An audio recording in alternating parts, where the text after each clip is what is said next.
What if the version of yourself you see in the mirror is actually an illusion created by the people around you?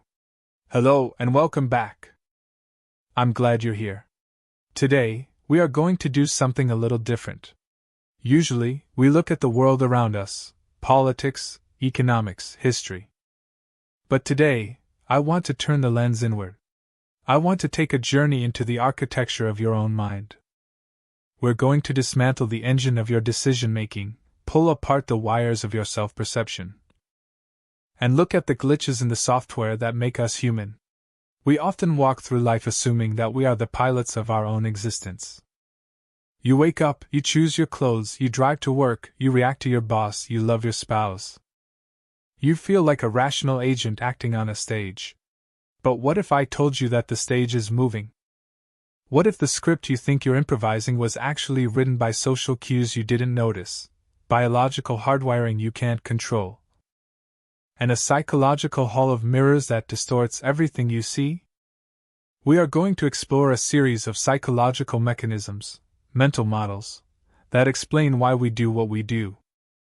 And we're going to start with the most fundamental question of all: who are you? It sounds like a simple question. If I asked you, you'd give me your name, your job, maybe a personality trait like, I'm kind, or I'm ambitious. But where did that come from? There's a concept called the looking glass self-effect, or Hu Ung Tsai Tua Trong Guang. It was coined way back in 1902 by a sociologist named Charles Horton Cooley. And his argument is terrifyingly simple: you do not exist in a vacuum. You don't actually know who you are. You only know who you think other people think you are. Think about that for a second. It's a three-step process. First, you imagine how you appear to someone else. Second, you imagine how they are judging that appearance. And third, you feel a specific emotion, pride or shame, and that emotion solidifies into your identity. Let me give you a story to make this concrete. Imagine a crowded train. It's rush hour. There's a young man sprawled out, taking up 2 seats. He looks defiant, maybe a bit aggressive. He's tired, he doesn't care. In his mind, he's a rebel, or maybe just a guy who's too exhausted to follow the rules. Now, a mother and her young child walk up. The train is packed. The mother looks at the man, but instead of scolding him, she whispers to her child, loud enough for the man to hear. The gentleman is just tired. He will give us the seat when he wakes up. In that split second, the mirror changed. The mother didn't reflect back. Rude jerk. She reflected back. Tired gentleman. And what happens? The man's brain scrambles to align with the reflection. He wakes up, rubs his eyes, and offers the seat. He shifted his identity from defiant to kind solely because someone else handed him a different script. This happens to us every day. There is a villain to saint trope in literature that mirrors this. A criminal does one accidental good deed. The town treats him like a saint. Eventually, he stops being a criminal and sacrifices himself to save the town. Why? Because the mask became the face. If everyone treats you like you're kind, you become kind. If everyone treats you like a failure, you will subconsciously sabotage yourself to prove them right. We are liquid, poured into the vessels of other people's expectations. But here is where it gets tricky. If our identity is shaped by others, surely we must be humble, right? Wrong. This brings us to the self-serving bias, or Thien Kien 6KY. This is the mechanism that protects our fragile egos from the truth. Here is a statistic that should make you laugh. In a study of corporate managers, 90% rated themselves higher than their peers. 86% said their performance was above average. Mathematically, that is impossible. You can't have 90% of people be above average. But psychologically, it is necessary. We have a mechanism in our brains that filters reality. When you succeed, when you get that promotion, or win that game, your brain says, I did that. That was my talent. That was my hard work. That is an internal attribution. But when you fail?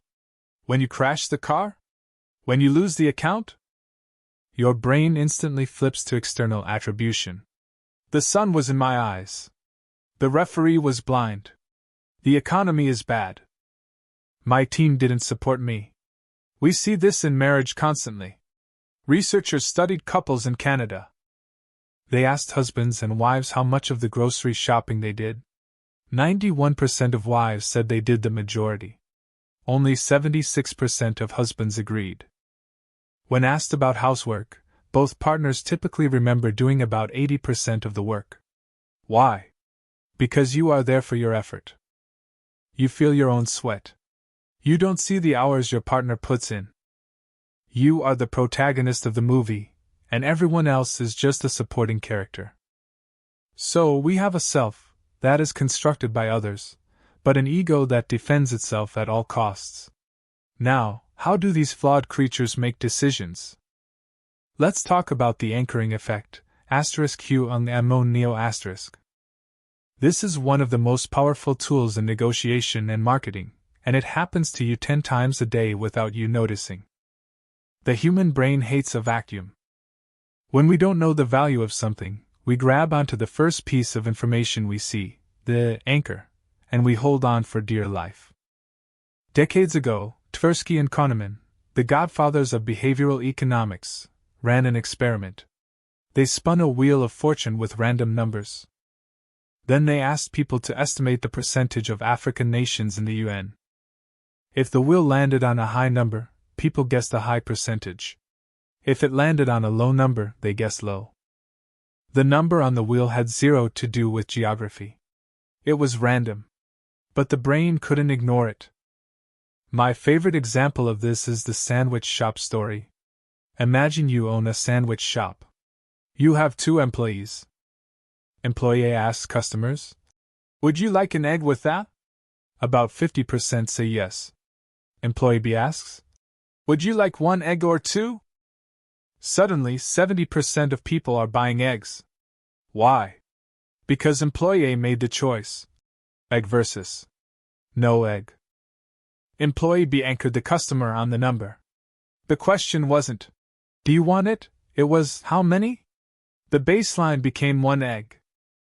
To say, "no eggs," required the customer to mentally work harder to drag the anchor all the way to 0. This is why car salesmen show you the most expensive model first. Everything else looks cheap by comparison. To beat this, you have to be radically critical. You have to broaden your horizon, ignore the initial number, and ask, "What is the intrinsic value of this thing?" Otherwise, you are just drifting on someone else's tide. But let's say you do know what you're doing. You're an expert. You've practiced. Can your mind still betray you? Absolutely. Enter the Wallenda Effect. Karl Wallenda was a legendary tightrope walker. He walked across high wires with no safety net. He was fearless. But in 1978, in Puerto Rico, he fell to his death. Later, his wife said something profound. She said that for months before that walk, Karl wasn't thinking about walking. He was thinking about not falling. There is a massive difference. When you focus on the process, on the muscle memory, the unconscious competence, you flow. This is eustress, or positive stress. But when you obsess over the consequences of failure, you enter distress. You start manually overriding your instincts. Think about a pianist. If they start thinking about exactly where their fingers need to land, they freeze.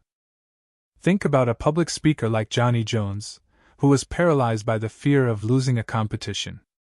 He only won when he accepted that he might lose. He let go of the outcome and focused on the act. The Wallenda Effect teaches us a brutal truth: the more you care about the result, the more likely you are to sabotage the performance. You have to walk the wire, not fear the ground. And as we walk that wire, we are constantly interpreting the world around us. But, and here is the next mind bender, we aren't seeing reality.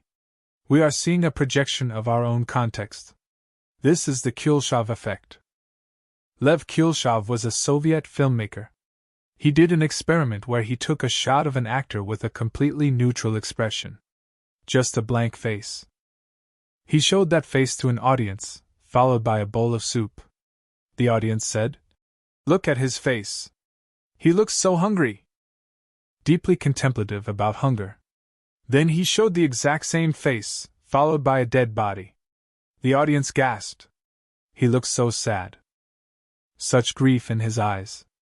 Then, the same face, followed by a playing child. He looks like a kind father. Look at that gentle smile. The face never changed. Not a muscle. The audience projected their own emotional context onto the actor. We do this with brands too. In the 1920s, Coca-Cola launched in China. They chose a phonetic name, Tiki Kenla. It sounded like Coca-Cola. But in Chinese it meant roughly, tadpole biting wax. Can you imagine? You drink this brown liquid, and your brain is primed with the image of a tadpole biting wax. It tasted disgusting to people. It failed. Decades later they rebranded to Tikakele, which means tasty and joyful. Suddenly, the Kuleshov effect worked in their favor. The name primed the brain for joy, so the drink tasted joyful. So, we've established that your identity is a mirror, your ego is a liar, your decisions are anchored by random numbers. Your performance suffers when you care too much, and your reality is a projection. Now, let's go deeper. Let's move into the second layer of our exploration, the traps of intuition and the social herd. We love to trust our gut. We say, "I have a good feeling about this." But the text we're looking at today warns us about the illusion of control. There's a parable about a farmer. He lives near a pond. At night, the noise of the frogs is deafening. It sounds like a plague. He tells a restaurant owner, "I can bring you 500 frogs a week. I have tens of thousands of them." They sign a contract. The farmer drains the pond to catch them. And what does he find? 2 frogs. Just 2. But they had incredibly loud voices. The farmer fell into the trap of intuition. He mistook sensory intensity, the noise, for objective data, the number. We do this in business all the time. We see one angry tweet and think our brand is destroyed. We see one day of bad stock market numbers and think the economy is collapsing. We confuse the noise of the few with the reality of the many. Intuition is a powerful tool for creativity, what we call the incubation effect, but for data? It's a disaster. And when we can't trust our intuition, what do? We look at what everyone else is doing. We join the herd. The bandwagon effect is evolutionary.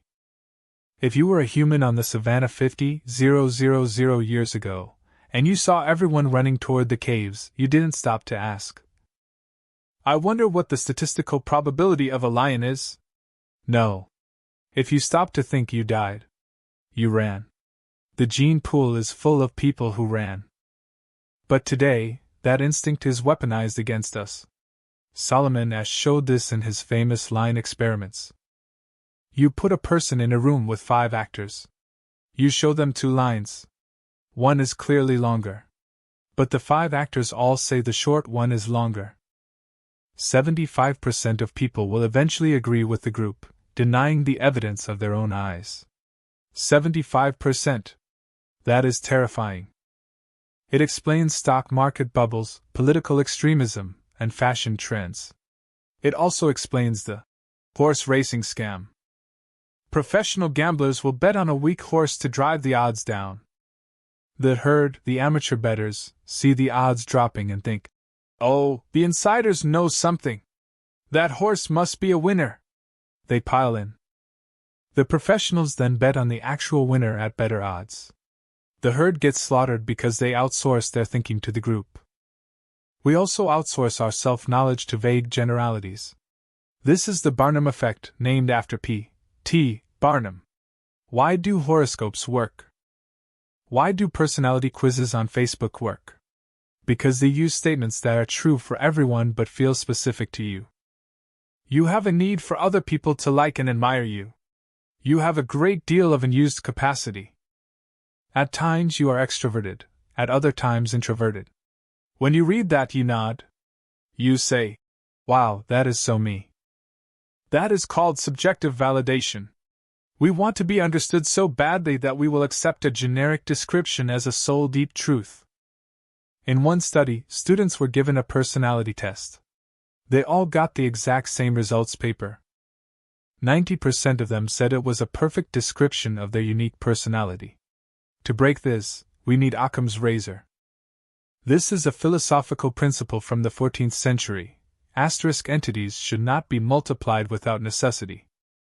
Asterisk in plain English, the simplest explanation is usually the right one. If you see a light in the sky, it could be an alien spacecraft fueled by dark matter, or it could be a plane. Occam's razor says, it's a plane. In business, this is the less is more philosophy. There is a story about Brian Tracy, the productivity guru. A company was trying to sell 1 million units of a product. They had a marketing plan that was thick as a phone book, dozens of channels, complex funnels. Tracy applied Occam's razor. He asked, "Is there one entity that needs 1 million of these?" They looked. They found a partner who needed a massive promotional gift. They made one sale of 1 million units. Simple. Direct. Effective. We often clutter our lives with complexity because we think complexity looks like intelligence. But usually, complexity is just a hiding place for uncertainty. Now I want to pivot to the final, and perhaps most dangerous, aspect of our psychology: emotion. Specifically, how negative emotion spreads like a virus. This is called the kick the cat effect. It's a funny name for a tragic phenomenon. A boss yells at an employee. The employee can't yell back, so he goes home and yells at his wife. The wife yells at the son. The son, having no one to yell at, kicks the cat. Anger flows downhill. It flows from the powerful to the powerless. We treat our emotions like hot potatoes. We have to pass them to someone else to avoid getting burned. But the problem is, we are polluting our own environments. There is a story of a waitress. A customer screams at her because the milk in his coffee is sour. He humiliates her. Now the kick the cat script says she should go to the kitchen and scream at the busboy. But she doesn't. She takes a breath. She realizes the customer is probably having a bad day, or maybe he's just a jerk. But that's his problem. She calmly explains that lemon juice in the tea might have curdled the milk, brings him a fresh cup, and smiles. She broke the chain. She became a dam for the emotional sewage. That is true power. Because if you don't control that anger, if you let it consume you, you end up like the wild horse. This is a metaphor from nature that haunts me. In the African grasslands, wild horses are often attacked by vampire bats. The bats land on their legs and drink blood. Now, the amount of blood the bat takes is negligible. It's not enough to harm a massive horse. But the horse panics. It feels the bite and goes into a rage. It bucks, it runs, it kicks, it screams. It runs until its heart explodes. It runs until it collapses from exhaustion. The bat didn't kill the horse. The horse killed the horse. This is the destructive power of anger. In our lives, the bats are the small annoyances. The rude comment, the traffic jam, the spilled coffee. They are minor. But our reaction? Our reaction is the heart attack. Our reaction is the ruined relationship. Our reaction is the chronic suicide of high blood pressure and stress. We have to learn that the initial problem is rarely fatal. It is our emotional handling of the problem that determines our fate. So, how do we handle it? How do we stop running like the wild horse? This brings us to the bridge into our final concept. Something often referred to as the Carell formula, likely a nod to the principles of stress management popularized by Dale Carnegie and others. It is the antidote to the wild horse. It asks us to do 3 things when we face a crisis, when the bat bites us. First, ask yourself, what is the worst that can possibly happen? Strip away the vague fear. Look the monster in the eye. Will I die? Will I go to jail? Will I lose my job? Usually, the worst is survivable. Second, accept that worst case scenario. This sounds defeatist, but it is actually liberating. If you accept that you could lose the job, the fear loses its grip. You stop tightening up like the tightrope walker Carl Wallenda. You relax. Third, calmly try to improve upon the worst. Once you have accepted the bottom, you can only go up. You move from panic to problem solving. You move from emotional reaction to logical action. This is where true resilience lives. It's not about ignoring the negative, it's about staring it down and deciding to move forward anyway. So let's zoom out. What have we learned today? We've learned that the self you protect so fiercely is actually a mosaic made of other people's opinions, the looking glass. We've learned that your successes and failures are filtered through a bias that blinds you to reality, self-serving bias. We've learned that your brain can be hacked by a random number, anchoring, that caring too much can make you fall, Wallenda. And that you project your own feelings onto the world, Kilshov. We've seen how we mistake noise for data, the frog, follow the crowd off a cliff, herd behavior. And believe vague lies about our personalities, Barnum. And finally, we've seen how anger is a bat and we pass to the weak, kick the cat. And how our own reactions are often more deadly than the problems we face, the wild horse. It's a lot. It paints a picture of a human being that is flawed, irrational, and easily manipulated. But here is the why it matters. Here is the hope. By understanding these mechanisms, you step out of the matrix. When you feel that flash of anger, you can say, "Wait, am I the wild horse right now?" When you feel the pressure to conform, you can ask, "Am I seeing lines that aren't there because of the herd?" When you judge yourself, you can ask, "Is this me, or is this the mirror?" You cannot turn off these psychological switches. They are hardwired. But you can notice them. And in that moment of noticing, you gain the one thing that truly matters, choice. You get to choose to be kind instead of kicking the cat. You get to choose simplicity over complexity. You get to choose to walk the wire without fear of falling. The mind is a tricky machine. But with the right manual, you can learn to drive it, rather than letting it drive you. Thank you for listening.